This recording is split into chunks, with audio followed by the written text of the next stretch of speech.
இன்றைய அனுதின தியானத்திற்கான வார்த்தை மத்தேயு 5ஆம் அதிகாரம் 20ஆம் வசனம். வேத பாரகர் பரிசேயர் என்பவருடைய நீதியிலும் உங்கள் நீதி அதிகமாய் இராவிட்டால் பரலோக ராஜ்யத்தில் பிரவேசிக்க மாட்டீர்கள் என்று உங்களுக்கு சொல்லுகிறேன். இங்கே யார் பெரியவன் என்று சொல்லி ஒரு சர்ச்சை வந்தது சீஷர்களுக்குள்ளாய். பெரியவர்கள் சிறியவர்கள் என்பதை குறித்ததான காரியமே பரலோக ராஜ்யத்தில் கிடையாது. அங்கே 19ஆம் வசனம் சொல்லுகிறது, ஆகையால் இந்த கற்பனைகள் எல்லாவற்றிலும் சிறிதொன்றையாகிலும் மீறி அவ்விதமாய் மனுஷருக்கு போதிக்கிறவன் பரலோக ராஜ்யத்தில் எல்லாரிலும் சிறியவன் எனப்படுவான். இவளை கை கொண்டு போதிக்கிறவன் பரலோக ராஜ்யத்தில் எல்லாவற்றிலும் பெரியவன் எனப்படுவான். இங்கே மிகவும் ஒரு முக்கியமான காரியத்தை போதகர்களுக்கும் ஆண்டவரை பற்றி சொல்லுகிறவர்களுக்கும் சொல்லும்படியான காரியம். அதான் வேத பாரகர் பரிசேயர் என்பவர்களுக்கு சொல்லுகிற காரியம்.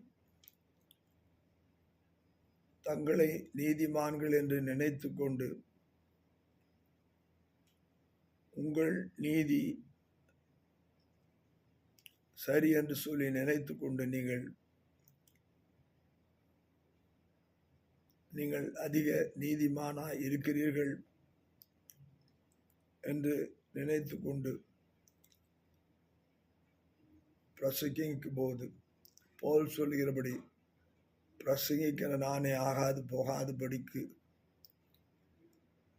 அந்த வசனங்களை தேவ வார்த்தைகளாக புரிந்து வார்த்தையை மட்டும் நாம் மக்களுக்கு சொல்லி மனம் திரும்புவதற்கு ஏதுவான விசுவாசத்தை அவர்களுக்கு கற்பித்து கொடுக்கும்போது உண்டாகும்படியான அந்த